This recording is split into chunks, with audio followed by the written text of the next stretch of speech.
They are beating the passengers. They are threatening to kill them now. They are threatening to kill them now. We want the fuel now, immediately. The last day I left Sudan was a good day. I only saw 5 people die. And I can't let that go on, and I trust you can't. It could easily be the end of English football. And what do? Do we turn around and moan and groan and say, oh no, give us another chance? How many chances do we want? How many cities can we go into and terrorize?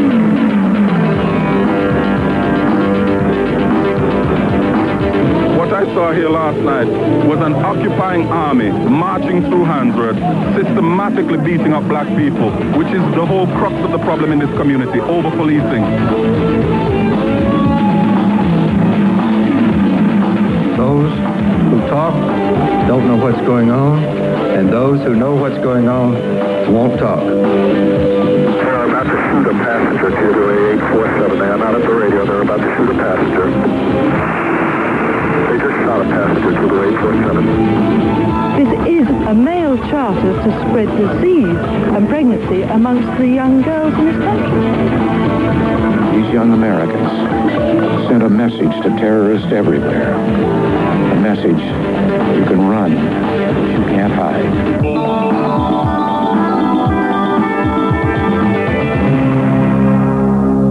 We pick up the story of 1985 with a loose end hanging over from 1984, the miners' strike. This time last year, after 9 months hammering away at a government that wouldn't budge, the writing was on the wall for the miners. In January and February, thousands more joined those who'd already given up the fight and returned to work. By the end of February, more than half the union membership was digging coal again. Finally, on March the 3rd, 3 days short of what would have been the strike's first anniversary, Arthur Scargill waved the white flag. The strike itself will be over on Tuesday and there'll be a disciplined vote. At that moment, even the hardliners turned on their leader. Decisions have been taken today to ensure the obligations of this union to all those people who are victims of the board government policy. What about the dead boys? That will be maintained. What else is going on? I want to say to each and every one of you, You decide. I want to thank you from the bottom of my heart for the tremendous solidarity and support. These were the men who hadn't seen a wage packet for a full year, who'd manned the picket lines and had to rely on soup kitchens and handouts to feed themselves and their families.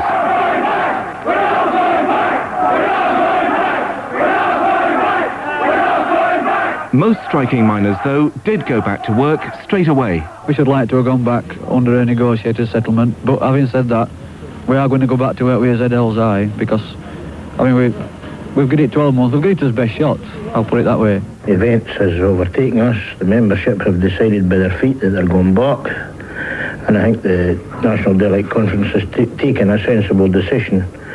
We are certainly concerned about the lads who have lost their job. During the strike, more than 700 men had been sacked and were now relying on an amnesty from the Coal Board.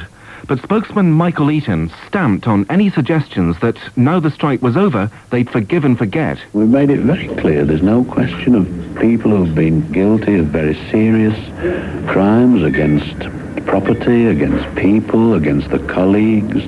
There's no question of us giving such an amnesty to folk who've done those sort of acts. Some miners had lost £10,000 in wages. Now they'd lost their jobs too. I've been sacked in September and I've got dumped because of South Wales. Changing attitude. How dare I feel my wife? I can't work, my daughter's 15 months old. Buy my own house. I'm dumped. Here alongside the wall of the local Ethiopian Orthodox Church, there are several hundred new drought victims gathered. They've apparently received no assistance so far. And they're about to bury a woman who's just died this afternoon. This morning her husband died. At the same time they'll be burying a small child who also died today.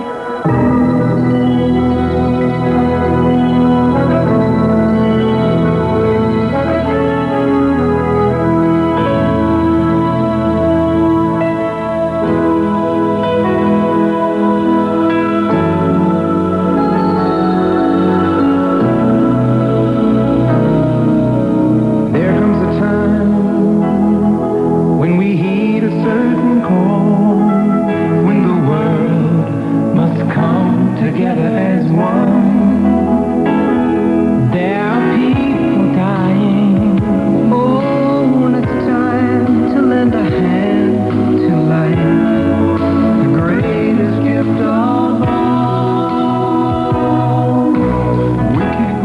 people in the pop world did all they could to help. Bob Geldof's lead in Great Britain was followed by Harry Belafonte in the United States, who drew up a cast list of rock stars that matched Band Aid. The sentiment of USA for Africa was simple. Whoever you are, Stevie Wonder, the co-writers Lionel Richie and Michael Jackson, or the Ethiopian famine victim, all of us, we are the world.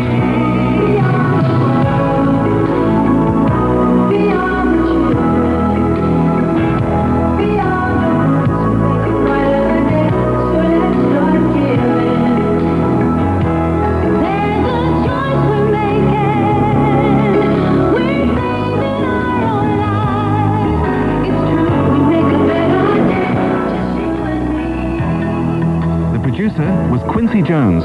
Everybody really did keep their word with checking your ego at the door, and everybody just did what they had to do. Bruce Springsteen finished screaming his brains out and says, "Is that okay?" You know, and Stevie's teaching Bobby Dylan his part at the piano, and he's singing in Dylan's way, and he said, "No, you have to do a little bit more that way." And he's telling Dylan how to do his own style. The stars gathered in secret at a recording studio in Los Angeles to ensure that their anthem was completed without a single note leaking out to a stray media microphone. Even participants like John Oates were kept in the dark. I've jumped in with both feet in spirit only because I really don't know the details about it, and I'm assuming that anyone who can organize this with the logistics involved will have the same amount of good faith in what's happening. Tina Turner was there too. Everyone that is participating is doing it out of the desire and feeling for pain. It's just something natural that I think anyone would do. Cyndi Lauper didn't know what to expect. It doesn't really matter as long as I'm there singing. You know, it doesn't matter if you have a star role or you play a little part. There's so many people. Huey Lewis had this news. I think it's a wonderful thing, and you know, the record might be a hit. 12 million sales later, after the record had been launched in a simultaneous worldwide broadcast, he was just about proved right.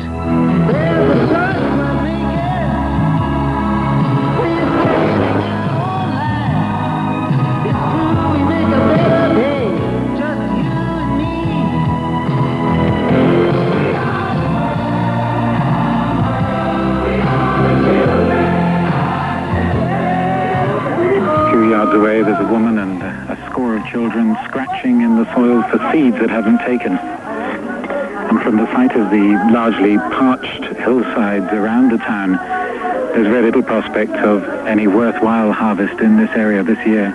The last day I left Sudan was a good day. I only saw 5 people die. I only saw 15 bags of flour to feed 27,500 people. And I can't let that go on, and I trust you can't. And it is within our means to stop it. It isn't enough to give money. You must give something of yourself. Because no matter how much we give, it isn't going to be enough, you know. Bob Geldof had been a backstage advisor on USA for Africa, but already he was working on a project that would top the lot. On July the 13th, he delivered his masterstroke. Simply, the greatest rock event of all time. It's 12 noon in London, 7 a.m. in Philadelphia. And around the world, it's time for Live Aid. 16 hours of live music in aid of famine relief in Africa. Wembley welcomes their Royal Highnesses, the Prince and Princess of Wales. Live Aid, the global jukebox. At some time or another on that seemingly endless summer day, 1,500 million people in 160 countries tuned in to the twin spectacle at Wembley and Philadelphia. Everybody was crying around me, I just thought, Christ, what a noise, and I think then the scale of the thing hit me when I saw all those people and the atmosphere of the thing, It was not like any other rock gig I've been to. The technological challenge of the worldwide hookup stretched the sound, vision and telecommunications engineers to the limit. Astonishingly, it worked. For 3 days, the switchboards hummed with pledges of money. One caller, an Arab racehorse owner, donated £1 million as the funds soared towards 50 millions. Even the weather answered the prayers of the man they were now calling Saint Bob. The sun at Wembley so fierce, they cooled the crowd with water jets. And performers like Howard Jones realised they'd helped create a moment of history. It would have been worth it just to do one note, I think. I mean, it's been such a great atmosphere out there, and it's such an occasion. I would have done anything to be on it. Among the all-night revellers, David Bowie. This kind of situation has to become an annual event. It really does. Ethiopia can only be helped to a certain extent in 1 year, but it has to be an ongoing situation, and I think a lot of us would pledge to do a show like this every year until starvation in many areas of the world, not just Ethiopia, was under some kind of control. I'd do it again next year like a shot. Okay, Tokyo, South America, Radio, France, Germany, UK,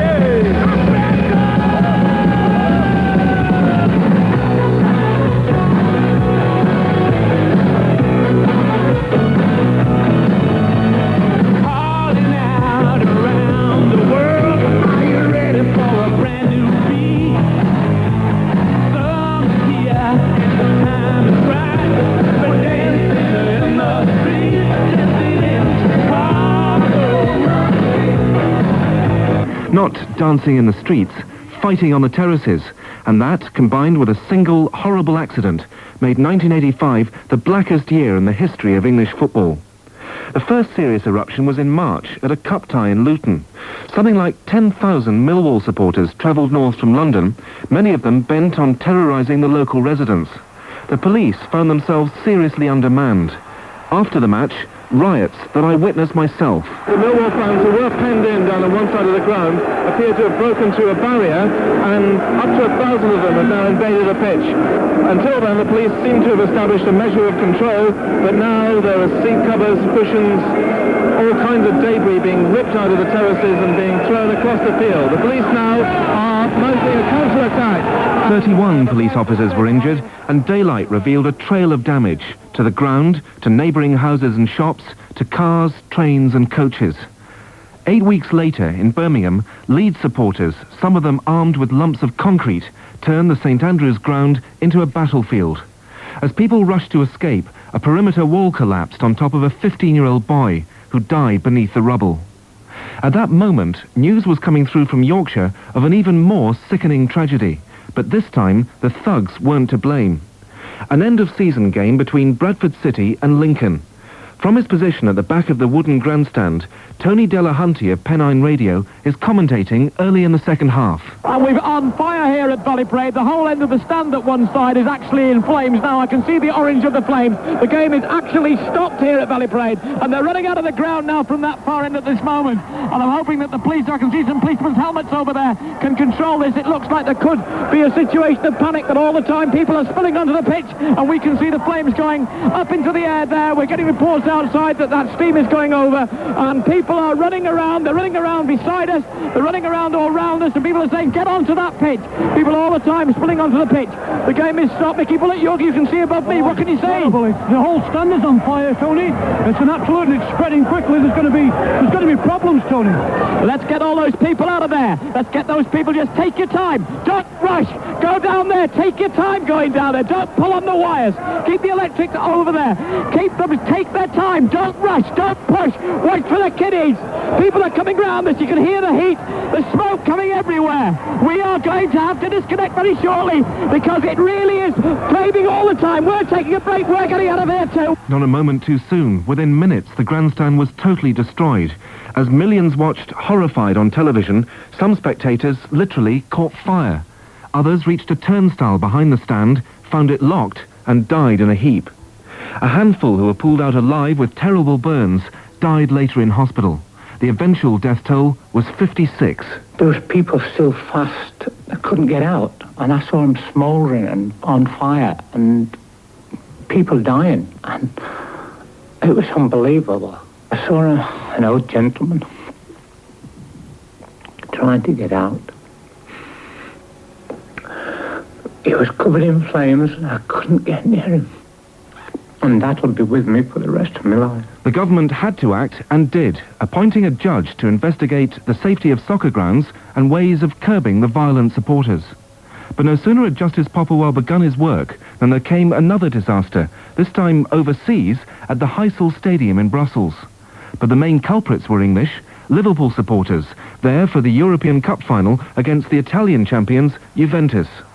Peter Jones, BBC Radio's football commentator, found himself describing instead nightmarish scenes of mass slaughter. If you just joined us, I should tell you of the awfulness and the violence, the worst that I have ever seen, has occurred here in the Heysel Stadium in Brussels. It all started about an hour ago when Liverpool supporters massed away to our left, attacked Juventus supporters, of which there were a small section on that same side. They charged into the Juventus supporters, who fled in terror and in their anxiety to get away from the danger of missiles, trampled down an iron fence which crashed onto the athletics track all around us. They then charged again as the police came in. The Liverpool supporters took on the police even because there simply weren't enough of them. Then more and more police arrived and more mounted police have arrived. At the moment we still have several dozen people on the pitch. We've seen lots of people being stretchered away, and away to our right it now really does look like a war, because there is a whole mass of mounted police that are coming down the athletics track, which should have been for great sporting occasions. This is nothing to do with sport. This is violence and this is death. This was the night when the English disease, soccer hooliganism, was shown to the world. Television cameras captured the dreadful moment when a wall collapsed and dozens of fans, most of them Italians retreating from the Liverpool rampage, were crushed. Few realised at the time, but 39 people had died. Some Liverpool fans, at least, were stunned. We was in early and we seen it. Now, wait a minute. It was our crowd that started this. You know, they retaliated. They put the Italians at this end, so our crowd went like that. Well, you're not getting mixed with us. And the fighting started, and he chased them all out. People were excited, people were upset. But the whole thing is, it's been inadequate organisation, inadequate organisation, inadequate policing, and then, of course, all these poor people are killed. This is horrible. Former Liverpool skipper Emlyn Hughes, who was sitting in the press box, foresaw enormous repercussions. It could easily be the end of English football. And what do? Do we turn around and moan and groan and say, oh no, give us another chance? How many chances do we want? How many cities can we go into and terrorise? You know, what do we do about it? People are still being pulled out now. Still things being wrapped around people now. An hour after it finished, you know, I'm sick, absolutely sick. Later, at the other end of the stadium, the Juventus fans retaliated, their faces masked by scarves. Controversially, the game finally went ahead. Liverpool lost 1-0, as if it mattered. Their real loss came when the soccer authorities banned them, along with every other English club, from Europe indefinitely. 7 months on, the hangover of Heysel is still affecting English football, with more and more spectators staying away. Disillusion has set in, even at the top.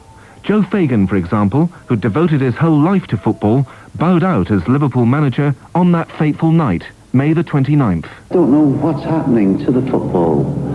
And I'm not just talking about English, I'm talking about other countries as well. They're having it as well.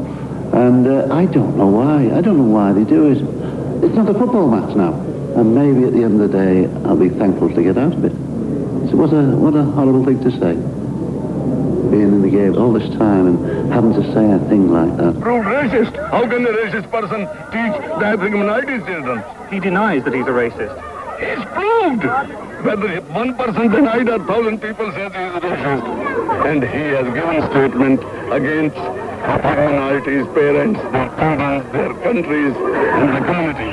And that's why the community, the children, the parents don't want him to come back in the school. Have you seen the demonstration outside, Mr. Honeyford? No, I've heard about it, but I haven't actually seen it. Have you considered talking to these people? No, if parents want to speak to me as individuals, of course, as I have always said, they're very welcome in the school. But I shall certainly not talk to demonstrations. I don't think you can negotiate with a mob. But there was no let-up in the protests, and eventually Ray Honeyford bowed to the pressure. He took early retirement and a payoff of £150,000. Is raging in a food hall. There are explosions going on in the background there. Carmen crouched on all fours, pouring water into the building with items exploding above their heads. They can't get into the building for the thick smoke coming out of it. The focus of the trouble is Lascelles Road, a 300-yard strip of mainly Asian shops. Rioters with petrol bombs attack and set ablaze dozens of buildings, including a church. They overturn cars and vans as barricades against the police. Then the looters move in. They went in the jewellers and they run down this street carrying jewellery. They went in the chemists and they was coming out with the baby Pampers bags, and they run down there with the trolleys loaded up. and there was white people with them, white kids. Frightened residents waiting in vain for the police to arrive are told on the phone that they can't cope.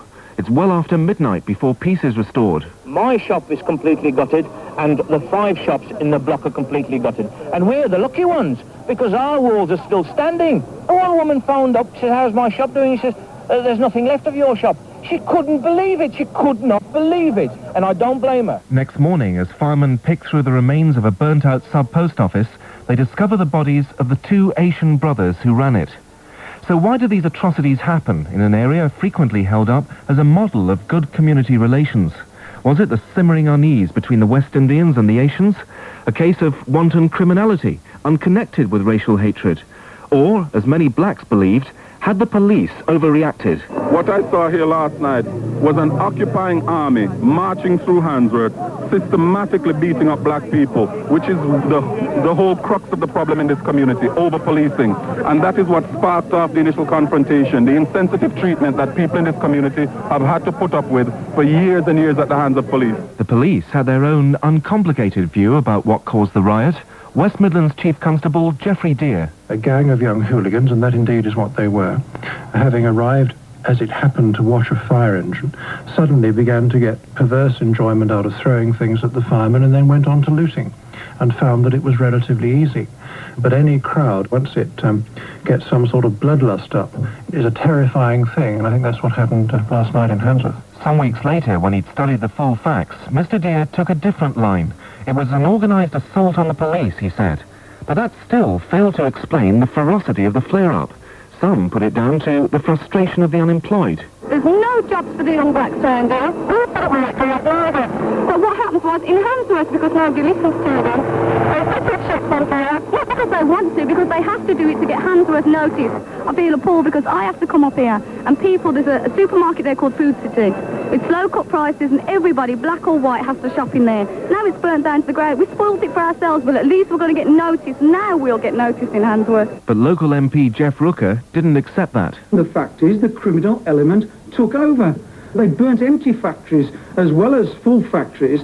So there's, a fine argument about jobs, empty factories up for sale, for new investment. They've been burnt and attacked. So it was indiscriminate criminality. The day after the riots, the new Home Secretary Douglas Hurd arrived on the scene, only to get a rough reception from a mob who pelted him with stones and bottles.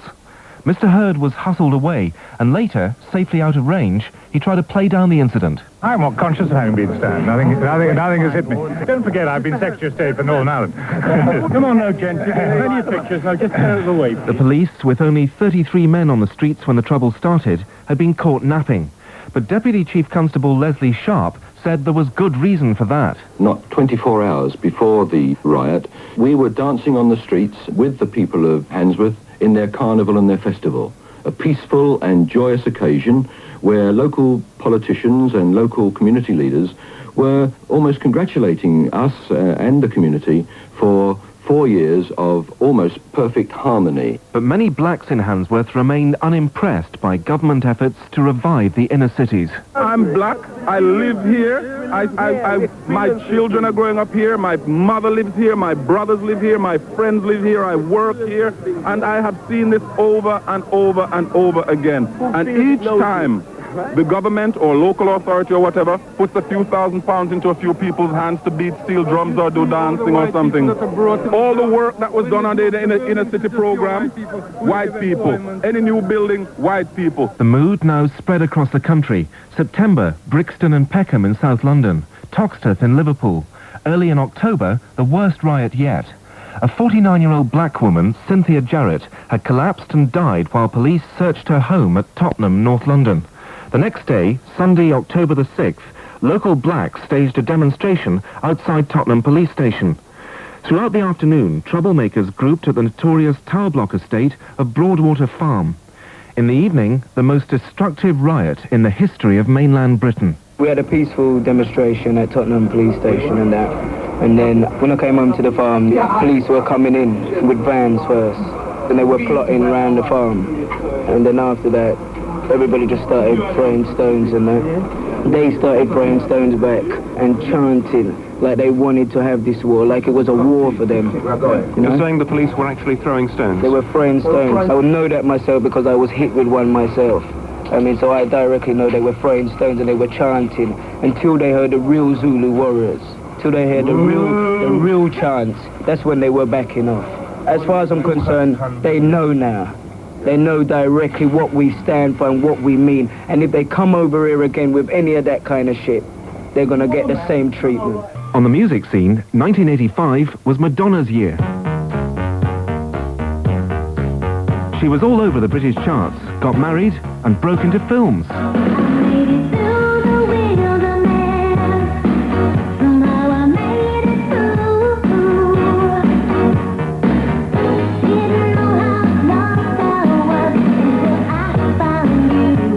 Madonna sold more singles than anyone else, with Tears for Fears 2nd, Springsteen 3rd, King 4th, and Jennifer Rush 5th on the strength of a single heartbreaker that went platinum. But Culture Club and Frankie Goes to Hollywood drew a blank. Neither put out a new single, and Cyndi Lauper, after 4 hits in 84, never made the top 40 in 85.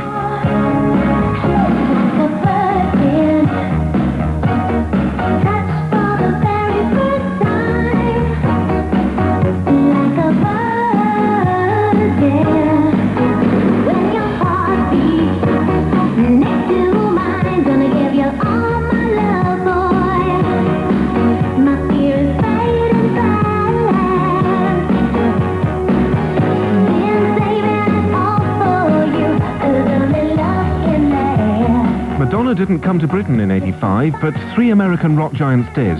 Springsteen as part of a sellout European tour, Stevie Wonder for TV and radio interviews, and Michael Jackson to look at himself, or at least a waxwork model of himself, in Madame Tussauds. There was a large police presence from early this morning, with several officers on horseback struggling to keep back the fans. Many of them were hysterical, and many more were Michael Jackson lookalikes wearing the Thriller jackets and the white sequined gloves. The screaming rose to a crescendo as Michael's limousine arrived. Some fans broke free of the cordon and tried to touch their idol. He was rushed inside by 7 security guards and hustled upstairs to see his statue. Michael, what do you think of it, Michael? What do you think of it, Michael? Excellent. Michael was then taken upstairs to see a statue of Paul McCartney that will be in the same exhibition. I took the chance of asking him a question. You think it looks like Paul, Michael? Yeah, it's wonderful. Go in a bit. Come on, I think we move this. Okay. Out in the street, the fans were still waiting for Michael Jackson to come back out, and they were still going mad. We'll have tune all day to see him. It really is. Why? Because he's so brilliant. You just want to see him. You can't. You have to scream to see him how much you love him. I didn't think he was so weak. What is about, bigger than what it was? He looked lovely. Absolutely looked lovely. You're not disappointed seeing him in the front? No, he was better. This was a year when the number 19 took on a whole new meaning. In fact, the single that caused all the fuss, with its political comment on the Vietnam War, was put together in the back room of an East London house. Paul Hardcastle, one-time hi-fi salesman and self-taught wizard of the synthesizer, turned 19 into number 1 and led us into a few trade secrets. Start off with some drums.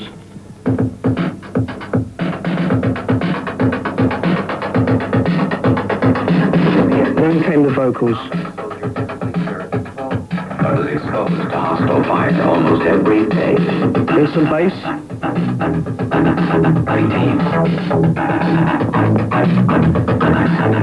Some melody.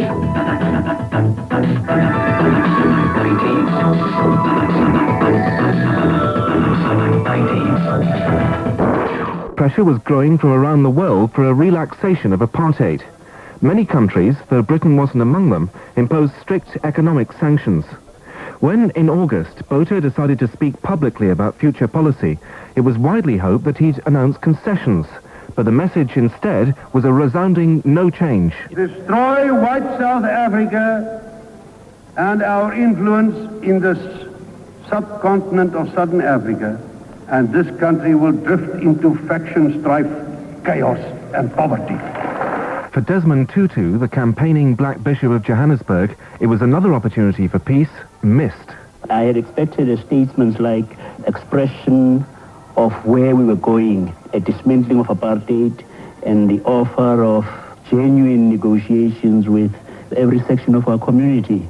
And instead we have really the performance of a politician looking for votes when the country is burning. So the burning and the killings went on in the townships surrounding all the major cities. Much of the unrest was captured by television cameras, including what came to be known as Operation Trojan Horse. Athlone, a suburb of Cape Town, mid-October. A young mob is throwing stones and setting tyres alight. With the violence spreading rapidly through the coloured townships, the police decided to hit back hard. They sent in an unmarked lorry, only the SAS on the number plate showing it was a railway's police vehicle. It carried anonymous wooden boxes and at first was not attacked.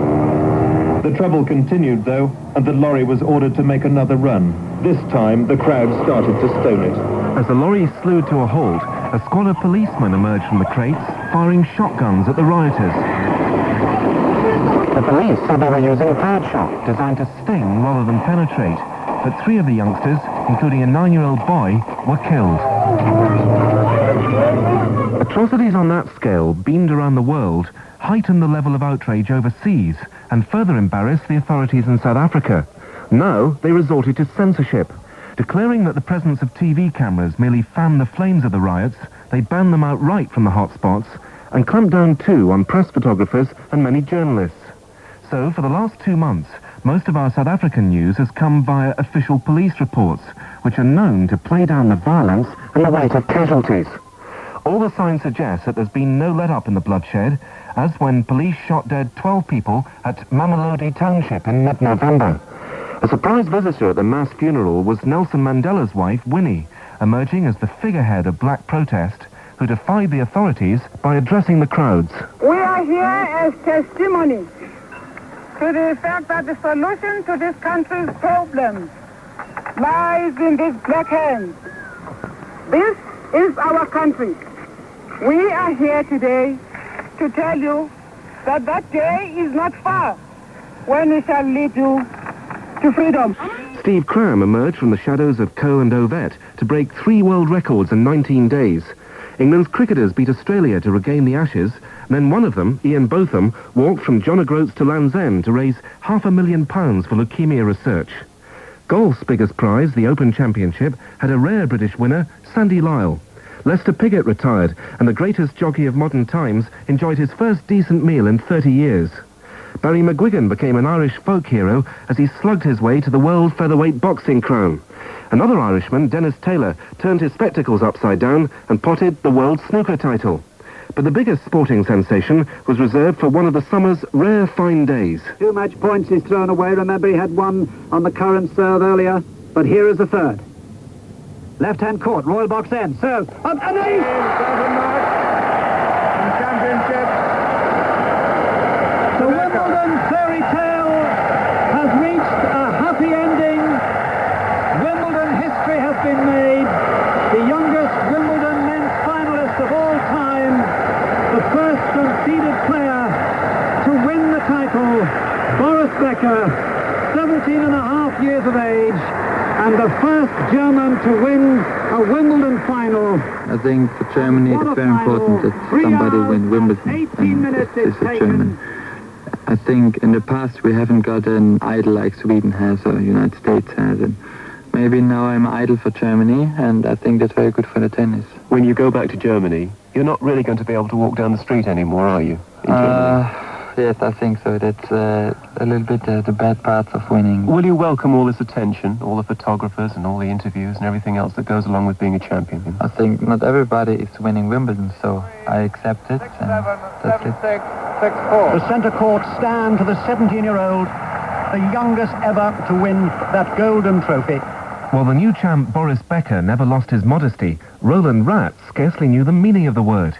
In the autumn, this self-styled superstar of the rodent world abandoned the other lot and signed a lucrative 3-year contract with the BBC. To be quite honest, I mean, I'd saved TVAM, so I thought, well, I reckon it was about time I came and saved the BBC. I see it as my mission in life, actually, and they need a few stars here. They got a right load of old rubbish at the moment, and stars of my calibre go down in the annals of BBC history.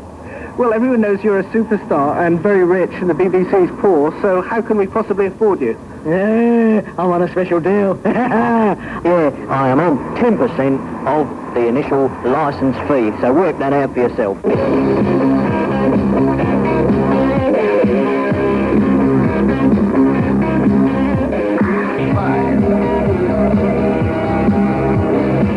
There were no pop video appearances for Neil Kinnock this year, but the Labour leader had a good deal else on his plate, trying to knock his party into shape in time for the next general election. Kinnock's prime target was the extreme left-wing militant faction, growing in influence, but to many Labour supporters, power-hungry, undemocratic, and out of tune with party policy. On October the 1st, at Labour's annual conference in Bournemouth, Kinnock launched his attack, a dramatic, purposeful, courageous speech designed to unite the wavering moderates, weed out the extremists, and put Labour on the map again. He singled out the militant-controlled Liverpool City Council, whose defiant stand against government spending controls had brought the city to the brink of bankruptcy. I'll tell you what happens with impossible promises. You start with far-fetched resolutions. They're then pickled into a rigid dogma or code. And you go through the years sticking to that, outdated, misplaced, irrelevant to the real needs, and you end in the grotesque chaos of a Labour Council hiring taxis to scuttle around the city, handing out redundancy notices to its own workers. Those redundancy notices have been sent out on the orders of Derek Hatton, the council's deputy leader, a militant supporter and a rising star in the party. Flanked by his supporters, Hatton shouted abuse at his party leader from the auditorium. Liverpool MP Eric Heffer, who'd been sitting alongside Kinnock on the platform, got up and walked out of the hall in disgust. I could not stand listening to good working-class people on that council, because that's what they are, being referred to in the way they were. When the Kinnock speech ended a few minutes later, there was pandemonium, with the moderates jostled and verbally abused by the hard left. Hatton accused Kinnock of treachery. Neil Kinnock today talked about wanting to get into number 10. He talked about the need for power in order that our people get better houses, get better services, and get more chance of a job. Quite clearly, the sort of line he was taking against Liverpool Council today was an absolute disgrace. It was a travesty of justice, and there were many untruths within it. And we're in the business of saying now that whatever Neil Kinnock says, that the Liverpool Labour Party will continue to fight to ensure that no one's sacked, that houses still are built, and that no services are lost. And certainly not the rantings and ravings of Neil Kinnock today will stop us carrying on with our policy. But Derek Hatton was outnumbered, if not outshouted, by the majority of party delegates who hailed the Kinnock speech as a triumph, a landmark in British politics. It may have opened up a new split within the Labour Party, but Joe Ashton was one of many MPs who didn't mind a bit. Well, I'm glad he does, because it's a split of 98% against 2%. And the 2% of lunatics who've been getting all the publicity and are ever off the television have got to realise the 98% of solid, sensible Labour voters, Labour councillors and Labour MPs are sick to death of them. We don't want them. Let them join their own militant tendency party. And so far, Neil Kinnock's gamble appears to have paid off. As party leader, his personal stock is high. Labour's been making steady progress in the polls, and now, with a party inquiry underway into the whole Liverpool setup, it's Derek Hatton and company who are going to have to fight for their political lives. Some of the work that is being done is fantastically successful. Don't you think that's the way to persuade more companies to come to this region and get more jobs, as I want them, for the people who are unemployed, not always standing there as moaning minis? Now stop it. The party's image makers felt something should be done about the way policies were being presented, a change of style that would get the message through to the people. So, in the autumn, a cabinet reshuffle. Out of the front line went Home Secretary Leon Britton. Norman Tebbit became chairman of the party, and he called up as his deputy the snappy, best-selling novelist Geoffrey Archer. I'm going to stop writing for the next 2 years, or whenever the general election comes, and devote my time totally to the party. Labour's Roy Hattersley wrote him off as a gimmick made flesh, and Archer had a rocky start, talking out of turn about sensitive issues like unemployment, comments that often embarrassed the Tory leadership. The other parties, too, were conscious of the need to update their image.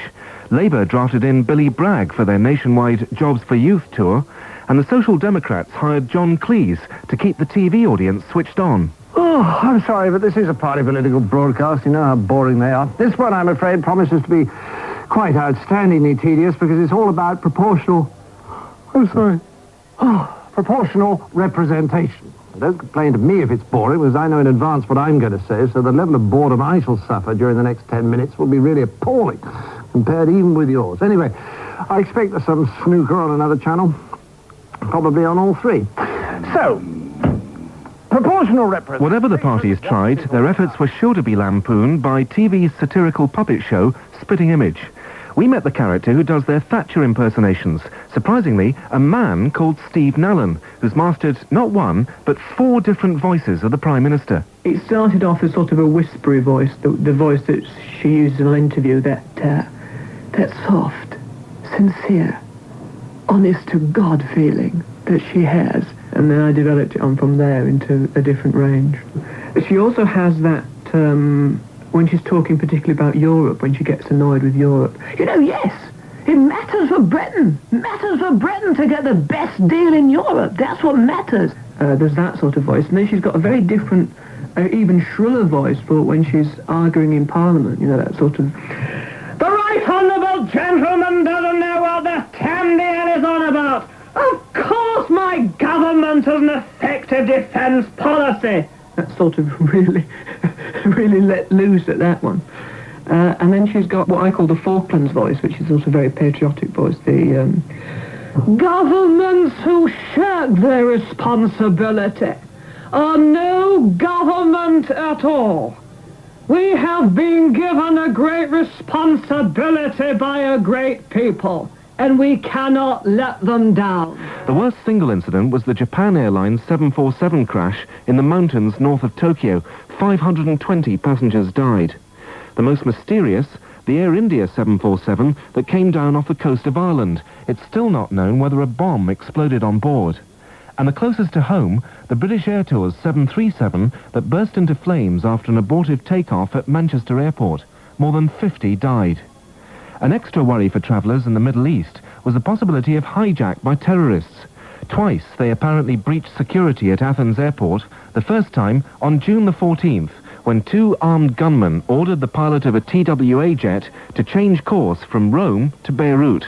Captain John Trestrake did as he was told. He has pulled a hand grenade pin and he is ready to blow up the aircraft if he has to. We must, I repeat, we must land at Beirut. We must land at Beirut. No alternative. The involvement of Americans ensured that the hijack unfolded in a blaze of world publicity. At Beirut Airport, the gunmen, both Arabs, demanded fuel for the aircraft.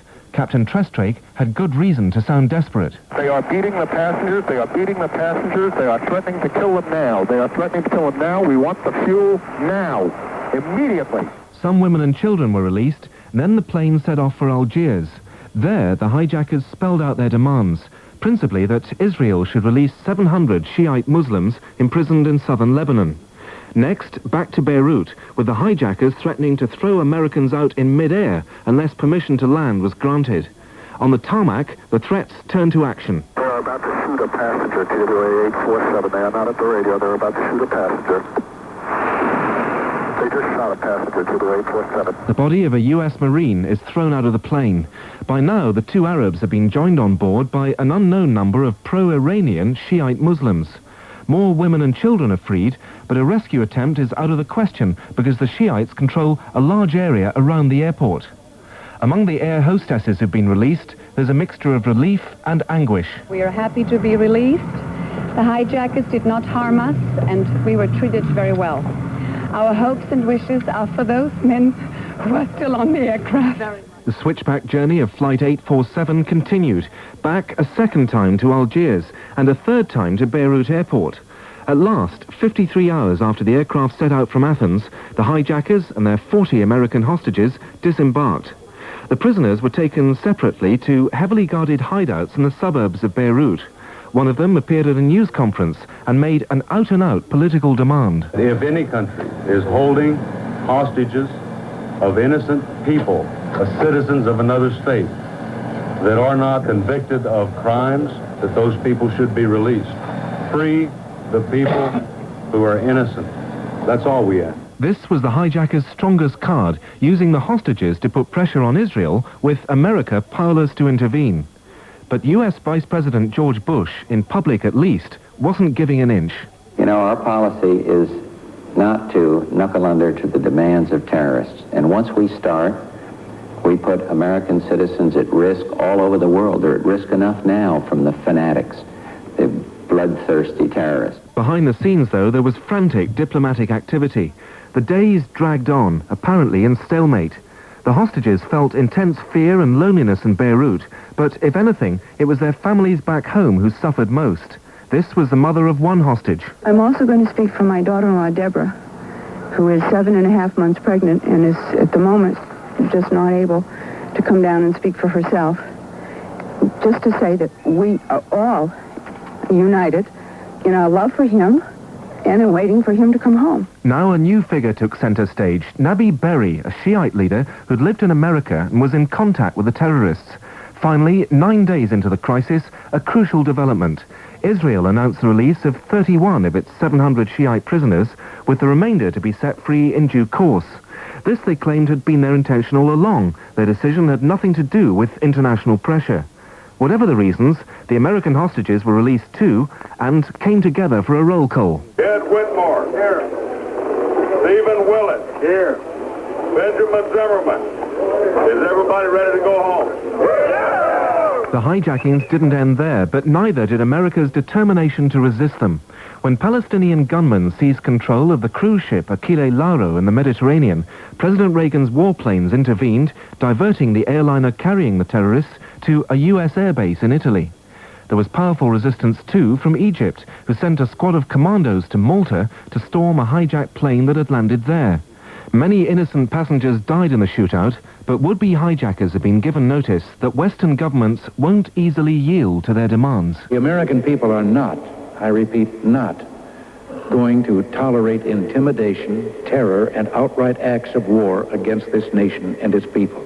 But the two leaders saw it like this. I went into this agreement because I was not prepared to tolerate a situation of continuing violence. I want to offer hope to young people particularly that the cycle of violence and conflict can be broken.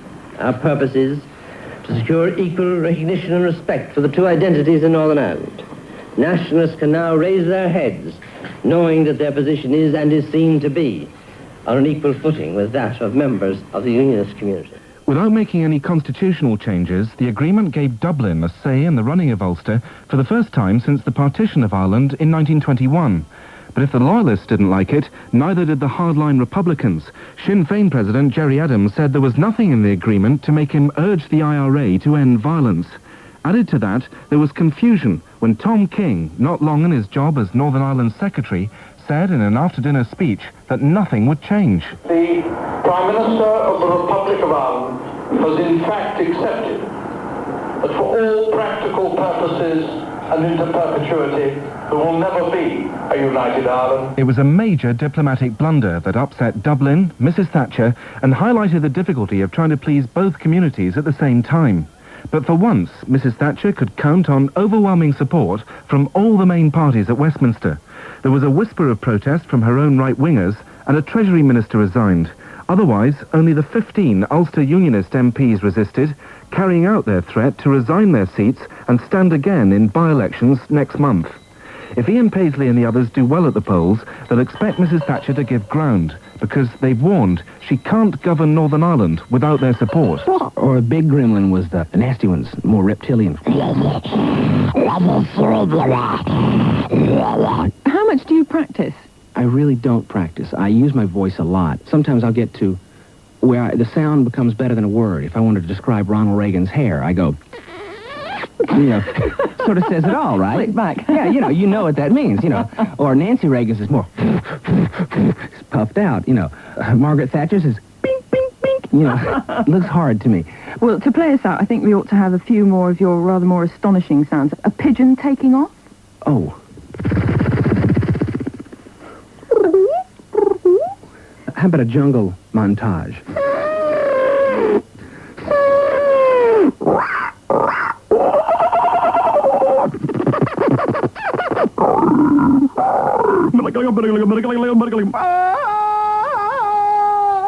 Oh, my favorite, I've just learned to do a beatbox.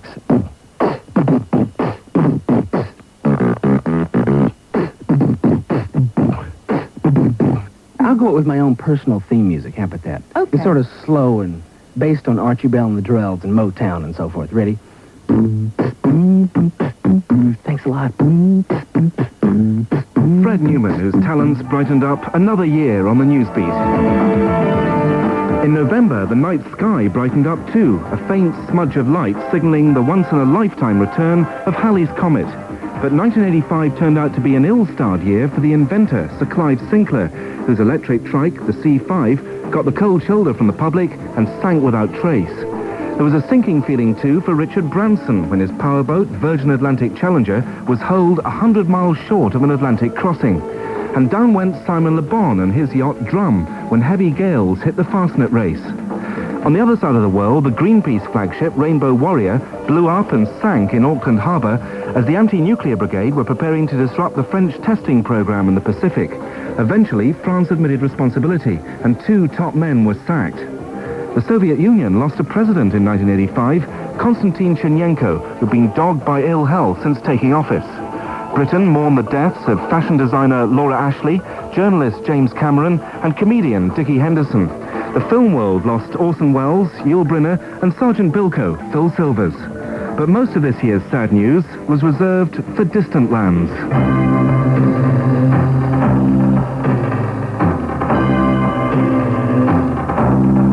It's Christmas time. There's no need to be afraid. At Christmas time, we let in light and we banish shade. And in our world of plenty, we can spread a smile of joy. For your arms around the world at Christmas time. And there were many reminders in 85 that Africa isn't alone in her suffering. Volcanoes, earthquakes and flood emphasized the gulf between the third world and our world. In June, Bangladesh lashed by a violent cyclone, 15,000 killed on the islands of the Ganges Delta. The devastation, said the president, is beyond description. In September, Mexico City torn apart by an earthquake that makes the streets shake, the buildings collapse. The death toll this time, 20,000, with 7 times that number made homeless. And in November, the Colombian town of Armero drowned in a torrent of mud after a volcanic eruption. They'd been warned it might happen, but they couldn't afford to build a drainage channel.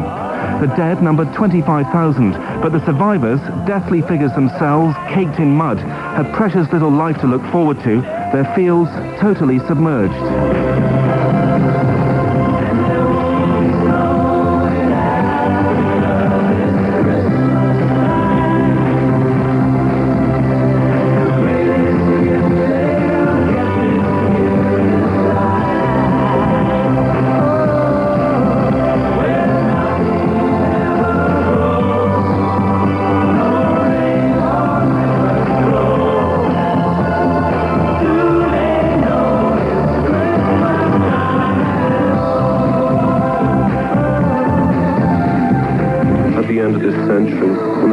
On the great tragedies and movements of our age.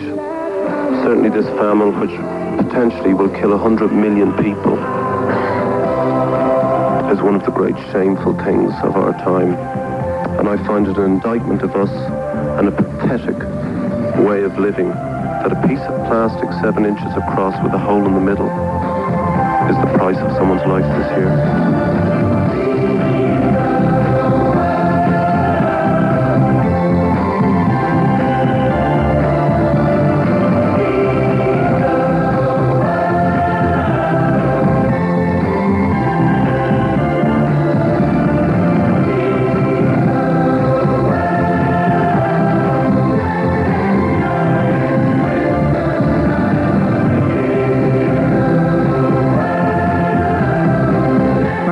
Taking 1985 full circle.